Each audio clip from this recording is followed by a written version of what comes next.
అఖిల భారతీయ విద్యార్థి పరిషత్ 77వ ఆవిష్కరణ దినోత్సవానికి విచ్చేసిన విద్యార్థులకు అందరికీ ధన్యవాదాలు.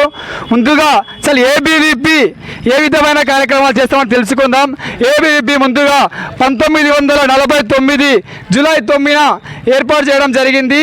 దీనికి ప్రధానంగా ఓం ప్రకాష్ బెనర్జీ గారు అతను 4 విద్యార్థులు కలిసి ఏబీవీపీ ప్రారంభించడం జరిగింది. కేవలం మొదట్లో ప్రారంభించినప్పుడు 4 విద్యార్థులు మాత్రమే ఉండే, కానీ ఇప్పుడు చూసుకున్నట్టయితే ప్రపంచంలోకి వెళ్ళా అతిపెద్ద ఆర్గనైజేషన్ ఏదైనా ఉంది అని అంటే అది కేవలం ఏబీపీగా మాత్రమే నిలిచింది.